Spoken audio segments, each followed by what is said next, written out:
Hello, my friends. So recently, the U.S. House and Senate passed a $900 billion stimulus bill, um, and they sent it off to Trump to sign off, and it looks like Trump won't sign off on it, which is good because it's just a ridiculous bill. It's not really even a stimulus bill. It's full of things that should not be in there. And Americans, at least, some Americans were going to get only like $600. That was like the most, in terms of the stimulus checks. Now, I personally, though, don't agree with any of this. The stimulus checks, printing money out of thin air, all this stuff doesn't work for me. But it's just a big mess, as we know. And so I just wish the government would just stop doing these political shenanigans and just stop doing these things. But let's go ahead and just say hypothetically that you saved up $600, because originally I thought this was going to pass potentially.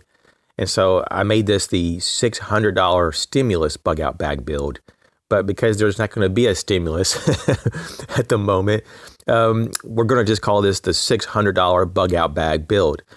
Now, in this podcast, I'm just going to break down the bug out bag into different categories within reason and just give you my take on some of the things that I would consider with that $600. And we'll see if I can actually put one together for $600 and if there's any money left over at the end.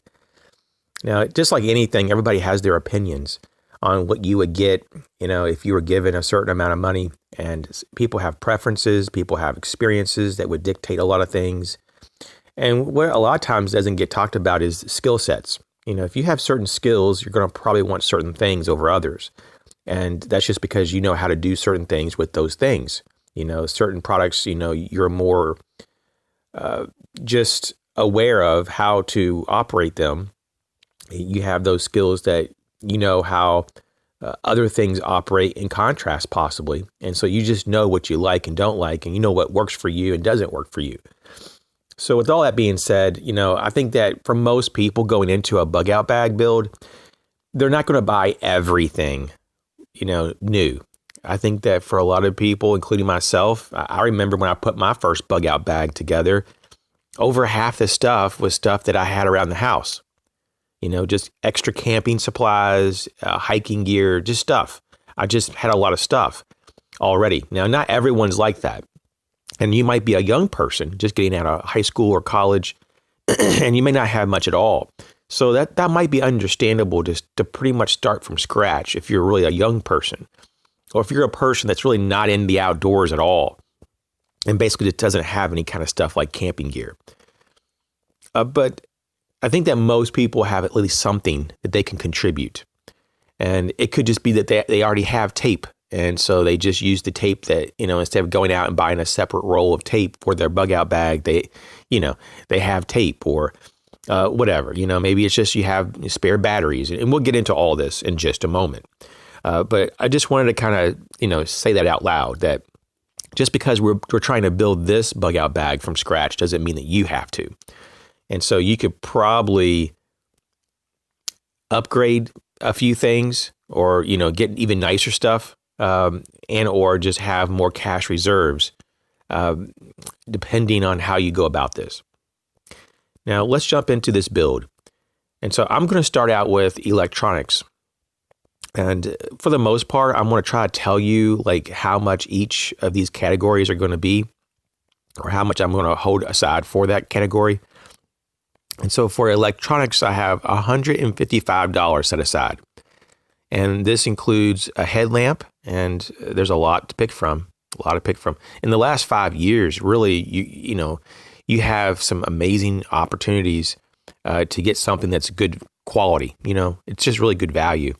And you can find good headlamps. I mean, I've seen them on really deep sales, as low as $15, but typically speaking, between $20 and $30 nowadays, you can get a decent headlamp. I mean, a really decent headlamp with batteries, and they're rechargeable, and they're decent, and they have good impact rating, and waterproof ratings and stuff. So There's a new light that I just picked up. It's called the Through Night H01 BSS. That just stands for Black Scout Survival. It's his headlamp, and it's in the olive drab. And with coupon code, you can get it down below $25 shipped right now. So that's really cool. But I like some of the Through Night headlamps, and I know some people like the Olight headlamps. I personally never got into Olight like some people have, but it could be an option. You do have zebra lights. I really like those lights. If you want to go to the next level, definitely the zebra lights are the way to go. If you're on a really super tight budget, or if you just, for whatever reason, don't like some of those other offerings, Energizer, if you look at some of their upper level stuff, believe it or not, it can be a little surprising how good some of that stuff is. It's not really like, would you consider survival grade stuff, at least most of it that I've seen. It's not like, completely ideal, but it's not completely horrible either. It's somewhere in the middle. It's almost like there's a gray area there, and I don't know what to think about it sometimes. But in a real pinch, you could probably use a few Energizer models of headlamps, and that would probably work just fine. But, overall, though, it's good to have a light. And a headlamp is a lot better than a handheld light in a lot of situations, if not most situations, when you're on foot and you want to have your hands free. Now, ideally as well, you'd want to have a backup light. And so whatever that may be, in this particular setup, I'm not doing a backup light just because of cost. But in my own personal bug out bag, I would recommend, of course, and I'm just sharing, that it would be nice to have a backup light. So you could have another headlamp, like a backup headlamp, or a little handheld light. It could even be a little keychain light that has the ability to kind of go on a lower mode to be very energy efficient. So you have that. Next is some type of power supply or a battery pack. And the Anker brand for me is like the go-to brand. There are certainly other brands that work just fine. But Anker, though, for me, has just been superior. I have multiple battery packs from them and even charging cables, and they all work. And they've been working for years and years nonstop. So, it's amazing that even the charging cables just don't wear out. I don't know how they do it, but I've noticed that the cables do seem a lot thicker, and the connection points, are more robust. You can tell, right, when you get it, you compare it to what you have before, and you're like, well, it's different, it's nicer. And so you spend a couple more dollars, but you get like a lot more life out of your stuff, and it more than pays for itself. So there's different size battery packs, though, that Anker has and other brands have, and you just have to figure that out. But my main purpose of having a little battery pack is to top off things like my headlamp, which is USB rechargeable, and of course my phone, which is USB rechargeable, and maybe if I have a radio that's USB rechargeable as well, and some other things, I can just top off these batteries in these devices. So the size that I like is the 10,000 milliamp hour battery pack from Anker, and if you really watch it, you can get it around $20 on sale, which is a great deal. Spare batteries. There will be some things that are not going to be rechargeable, or they're not going to be able to top off, with a battery pack. So you're going to have specific dedicated batteries, So whatever that might be for your, whatever that device is that you include, I went ahead and put aside $5 for spare batteries. You may want to do more than that, though, depending on what you got going on. But I'm just thinking bare bones here, a handful of just batteries, $5. Okay, and then next is some type of GPS device. This is somewhat optional, but really, man, it is so nice to have. So nice to have, especially if you have to deviate from your original plan of travel, especially if you're on foot and you have to, go around some type of obstacle. If there's a detour involved, getting to your bug out location. There's a lot of options out there, but let's just go with something that's really basic, that you can plot a route, and then you can also plot like alternative routes and stuff. And this is the Garmin eTrex 10. Now, this is a worldwide handheld GPS, so you can be in, pretty much anywhere, and it's going to work. So that's really awesome. You can get this like right now for like $90. And I'm sure if you probably looked harder or waited, you might even get it cheaper on sale at different places. But the current discount right now price is about $90 for the Garmin eTrex 10. So that's probably the most expensive thing on this whole list here for this build. But I really thought about it, and I'm like, it's important to know where you're at. It's important to know like alternative routes to get to where you're trying to go. That's the whole purpose of this bug out bag build, is to take yourself and your gear to, your bug out location. So a GPS. A GPS, though, has like some really interesting things. Not only can it help you find a detour route, but it may actually even help you find a more efficient route. And it can also help you identify terrain and things that when you do detour, to avoid certain problems on the detour. And God forbid something happens and you're trying to detour, but you get lost. I mean, this has happened before, especially if people out in the woods, they're going so-called exploring or camping, and they get turned around and they don't have anything with them to reorient, and they don't have general knowledge of navigation or how to use the sun or any of this, and they just get lost. And so you don't want your bug out type of event to be a survival event. That would be really bad. So GPS is going to be one of those things you can use. We'll talk about other things later. But definitely, also consider a radio, even if it's just a little AM, FM radio. I kind of like those that have the weather band as well. Obviously, it's kind of helpful if you're traveling on foot to kind of turn it on every few hours and just listen to the newest updates. So a weather band radio with AM and FM is kind of ideal. You can find these sometimes for around $15 without much effort, really. So I got $15 set aside for that. If you wanted to add more, if you just have more money to spend on a radio, like another $20, $30 or so, you can start to get some entry-level radios that have shortwave as well. My personal experience, though, with a lot of these lower-end shortwave radios is that they don't really have a very good antenna system, unless you were to hook up an external antenna, which is a bit more cumbersome and all. They just don't receive very well because they're not really sensitive and they don't have good antenna systems and all this. So I think, for the most part, you can get something that has shortwave that's inexpensive, but it's not going to probably be satisfying as you think it's going to be. But it is better than nothing. So in the next section here, I have tools and repair.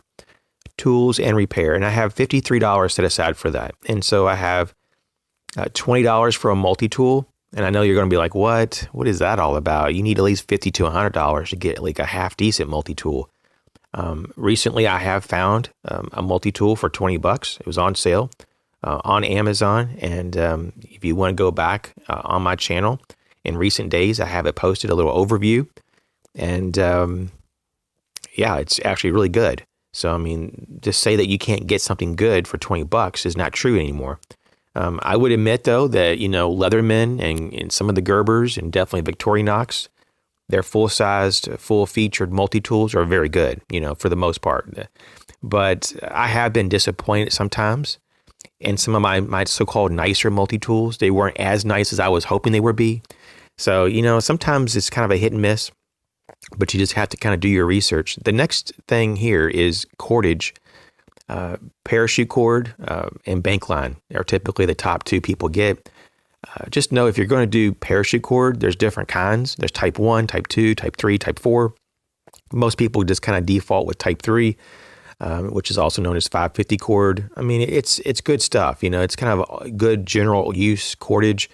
But really, a lot of times you never really need that much strength. And so a type 2 is kind of like, it's kind of the best of all worlds, in my opinion, because it's like half the strength of 550 cord, but yet it's still plenty strong, right? I mean, like 275-pound test is still really more than enough to put up a tarp or whatever else for the most part. I mean, it's pretty decent, and it's going to be a lot smaller form factor and a little bit lighter than 550 cord. And definitely, though, I like micro cord as well. So I've been kind of doing more of a mix of type 2 and micro cord for a lot of my kit systems. So you just figure out how you want to do all that. But I went ahead and put $10 aside for cordage.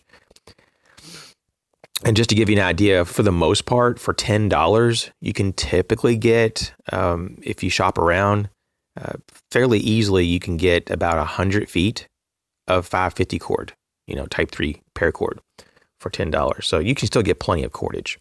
But what I would probably do if you just want some 550 cord is just get 50 feet of that, and then maybe get like a combination of different lengths of other sizes that are a little smaller, like type 2 and microcord, just so you have some variety. And once again, you kind of reduce the bulk a bit in your pack. The travel size roll of Gorilla Tape is something that I would recommend. You may not want to bring the whole roll, but it is kind of compact. It's not that big of a deal, but it's about 1 inch wide and 30 feet long, or that's how much tape you get. And really good tape. Right now, though, I've been seeing it on sale for $3 or just under $3. So that's really good. And also, I would consider getting a lock pick set. You can sometimes pick these up for around $10 or less. There certainly are some sets that are much more expensive than $10. But just a basic set, I went ahead and put $10 aside for the lock pick set. A basic handcuff key, I put $1 aside for that. And just a compact pry bar, something that's, between like 9 to 10 inches is kind of just, a decent size just to get a little bit of leverage if you needed to use it to open something. So I have about $7 set aside for that. I mean, of course, you can get that at yard sales or flea markets or, hardware stores. They're not that expensive at all. Sometimes, they have different features on them than others, but, basically between $7 and $10, you can get a decent pry bar. And zip ties. I got some heavy duty zip ties. These are going to be the really long zip ties so that you can do multiple things with them. And I like the ones that are like 180 or more pound test, the nice DuPont nylon ones. And that's what is available in my area, and they don't cost very much at all. You can get a small pack of them for a couple bucks. So I got $2 set aside for zip ties. So there you go. There's the $53 for tools and repair. Now, in terms of the fire kit, and we won't talk about the actual container that we're going to put all this in until later, but the contents of the fire kit, I have $9 set aside for that. And so in my area, I can get 2 lighters. So I can go to the local dollar store and get 2 lighters for $1. Online, it's pretty easy to find little ferrule rods for around $3. They're not going to be really robust, but they're going to be more than enough to give you plenty of opportunities to make fire, sparks, and matches as well. You want some matches, possibly. I mean, you don't have to do this combination, of course. I'm just saying this is kind of what I like. And just to have different types of fire starters for different environments or different situations. You just never know which one might be better than another. But when it comes to matches, you can just get like the lifeboat matches or storm matches. Sometimes they even call them, or they have a designation of like hurricane matches. Some matches can get really expensive. So, I mean, I've seen some packs that are like between $8 and $12. I'm just talking about the really kind of compact, the smaller packs of like the traditional lifeboat matches, mainly for like $3 to $4. So I have that set aside, about $3 for that. And then cotton balls for your tinder. I have like a little bag of cotton balls and a little jar of petroleum jelly. And at the dollar store, you can typically get, each of those for $1 each.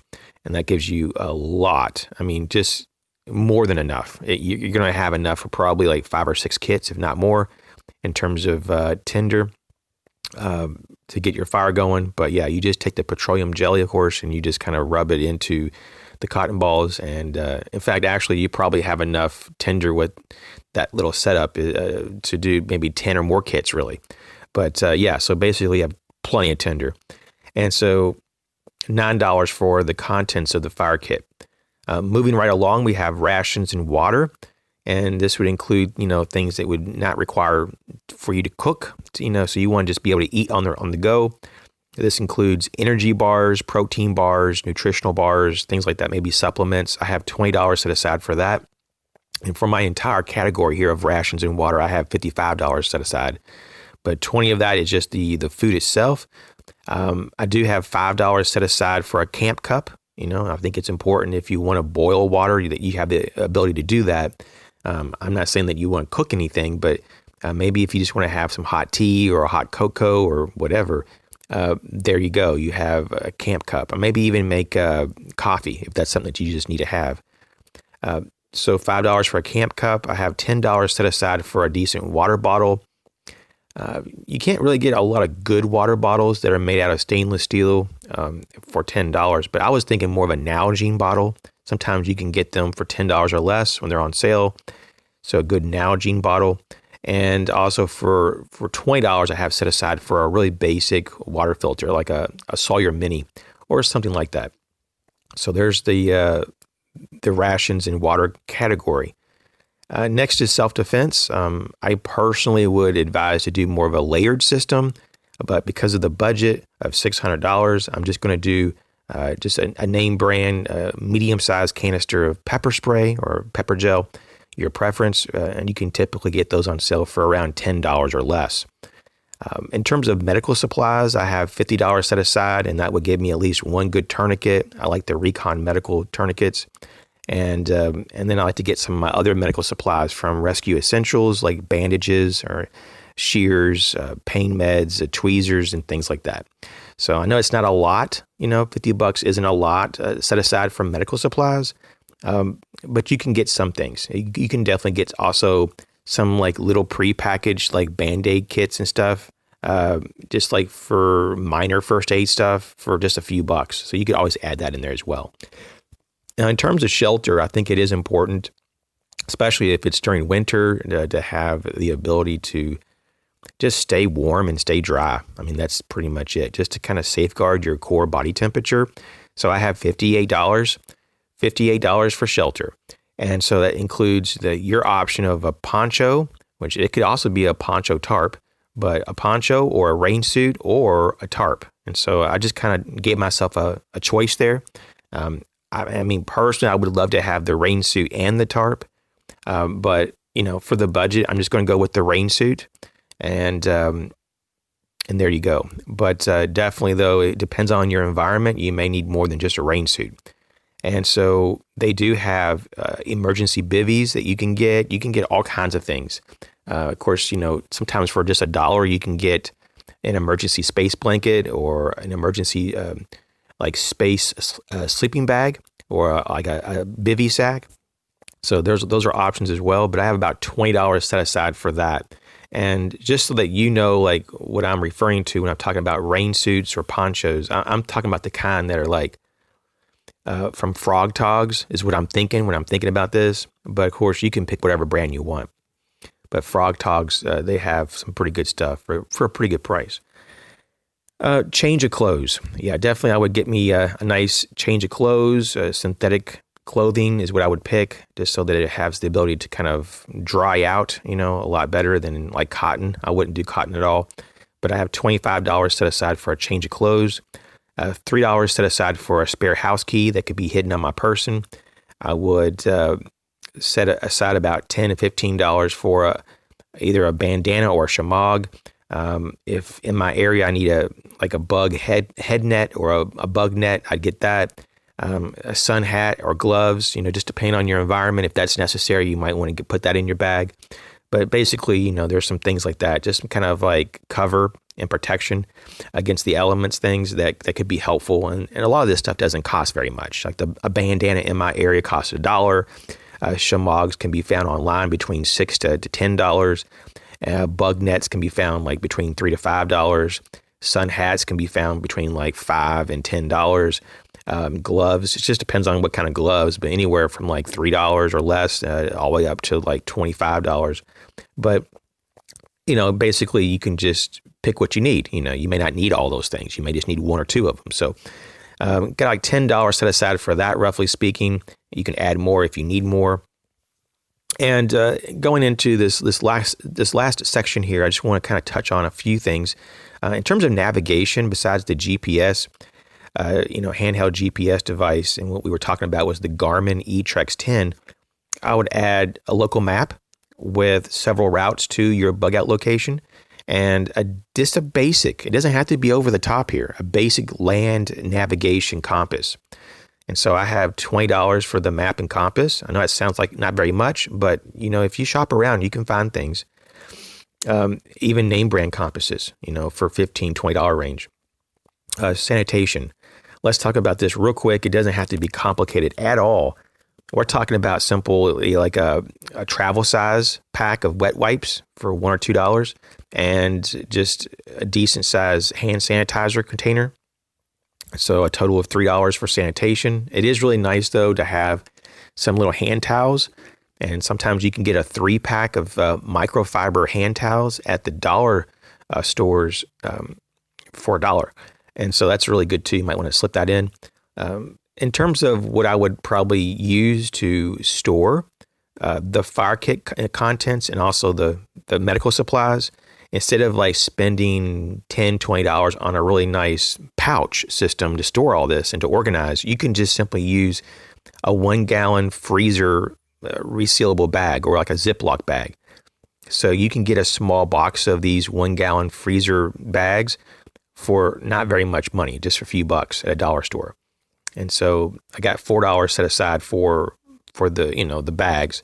And you might also want to go with even like a small box of even the smaller Ziploc bags or resealable bags, just so you can store your tinder and maybe a couple other items to keep things from being too loose in your pack. So it's just another idea, maybe get 2 different sizes. And so the next is safety and signaling. I really like the idea of having optics of some type, even if it's just a monocular. And so I have $10 set aside for a monocular. You can't get a very good monocular for that, but I do have one that's like an 8 power. The field of view is very narrow, but at least it gives you some ability to kind of see out further than what you could see normally. A whistle and a signal mirror. I have about $7 set aside for those. You can get a small signal mirror for like $4 to $5, and a whistle for anywhere from $2 to $3 typically. And it could be name brand too. A nice Fox 40 whistle. And so they have different models to pick from. Copies of important documents. I have $2 for copies for that. And there are some things that don't really cost anything, like to bring a picture of the family with you for morale reasons. If you have any prescription medicines, just bring it with you. Don't forget those. If you have like eyeglasses that you use, we'll bring an extra pair of glasses and or contacts with you. And if you're going to bring a pet with you, or if you have multiple pets, don't forget the pet supplies. You know what you need for them more than I, so I'm not going to speak on that. Now, in terms of the actual pack, or I'm going to use a backpack in this case for this build, for all this stuff to fit into so you can carry it and possibly even organize it, there's a lot of really good bags nowadays that don't cost a lot. I kind of prefer like some of the LA police gear options. That's just, of course, my take. There's a lot of other options out there for sure. But the LA police gear commuter bag is like a very super high value option. And so you can get those for about $15 on sale. It's pretty amazing, really. If that doesn't work for you, obviously shop around and find something else. If you want to be really, really incognito, which this LA police gear commuter bag really is, very low profile. You can get it in different colors and it doesn't stand out. It doesn't scream tactical and anything like that. But if it doesn't work for you, you could always go to the back to school sales in your area and look to the backpacks that are on clearance right after the back to school sale is coming to an end. And sometimes they'll mark the backpacks down like 50 to 70% off. And I've found some really nice heavy duty nylon backpacks for $15 to $20. So it is doable. So back to school sale you can find other things there as well. So how did I do? Well, with all that stuff, including the backpack, I got it down to the point that I had $149 left. So I have $149 left, which is really good because I wanted to have some emergency cash to put into this bag. So I'm going to take that leftover cash and just put it into the bag And so that if I ever need to, do something, for example, need to buy something for whatever reason while I'm traveling, I'll have the ability to do that. So $149 can give you some shelter for a night or two. It can definitely buy you a number of meals and so forth. So I hope this helps.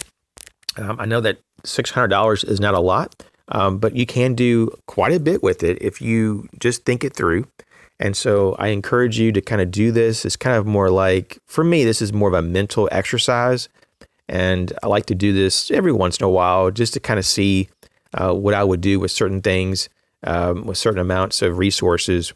And it just kind of helps to keep you on your feet. And so this has been the $600 bug out bag build. Thanks for watching.